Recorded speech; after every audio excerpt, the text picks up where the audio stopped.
Well, folks, we're here with Reverend Stevie Kraft, and Reverend Steve is a dear friend of mine, and he comes up to the Boston area, New England area, on lately a regular basis. And it was his last trip up here. He visited my office and library, and he found a book which I figured he knew about anyway. Made the assumption that since he was an in-tune patriot and Christian, he probably knew about a book called Color, Communism, and Common Sense. Not a well-known book, but in certain circles it was distributed. It was first published or written in 1958 by a man named Manning Johnson. And you happened to see the book, and he said, "Oh man, I got to see that." I says, "Well, take it." So, take it from there, Rev. It's amazing how God will lead us to things that we need to know for such a time as this. Color, communism, and common sense. Our ministry, Camp Constitution, has taken this book, and we've taken the work of this gentleman who, Hal, you just mentioned, who's the author, Manning Johnson. Manning Johnson was a high-level black communist back in the 50s, and he went up all the way to the ranks, the highest ranks in the communist hierarchy. And God then saved him, gave him the truth, and brought him out of communism, and he wrote this book as a result to show how the communists use racism to divide and conquer America. And now let me just add this too. When we say today, we say communists, and you think, "Oh my goodness, communism is dead." Not so. But you're reading this book that was written 58 years ago. And you said it basically could have been written yesterday. It could have been written 5 minutes ago. I will give the viewers just one short paragraph out of the book and let your viewers decide for themselves if this isn't happening as we speak.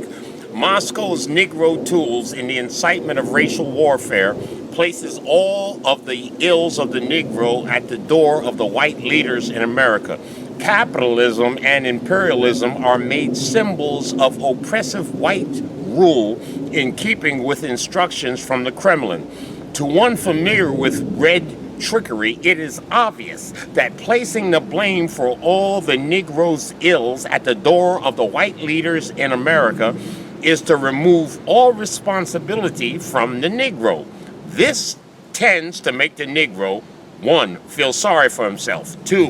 Blame others for his failures. 3. Ignore the countless opportunities around him. 4. Be jealous of the progress of other racial and national groups. 5. Expect the white man to do everything for him.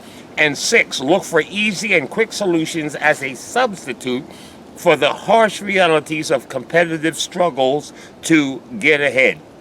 And I'll end with this. The result is a persecution complex, a warped belief that the white man's prejudices, the white man's system, the white man's government is responsible for everything. Such a belief is the way the communists planned it. For the next logical step is hatred that can be used by the communists to accomplish their ends. Ladies and gentlemen, what we see happening as we speak has been spawned from the pits of hell long time ago. And what we who love America, we black, brown, red, and yellow, and white, that love our nation and believe in the Word of God must understand what the Bible teaches, that all have sinned, white, black, red, and yellow, and come short of the glory of God because we have disobeyed God's eternal commandments, because the Bible tells us that God created all human beings in his image and by his likeness, but then we disobeyed God's moral eternal law and fell into sin. And as a result, all of these evils, namely the main one we're talking about in color, communism, and common sense, racism, has been used to destroy our great nation of America. And we must get back to our foundational principles of the Word of God and our United States Constitution given us by our founders. It was interesting when you read that. If you inserted the word African American for Negro, it sounded like something that comes out of the words of Black Lives Matter type people. Yes, and that's only one of the latest manifestations of this wickedness. And that's the reason why, my brother, we will never solve a spiritual problem using political and natural solutions. We cannot smash racism. Racism is a spirit, and a spirit is invisible and eternal. We can't even see the taproot of racism. But the Bible tells us through John the Baptist that we must lay our spiritual axe at the root of the tree. And the root of racism is wickedness and sin.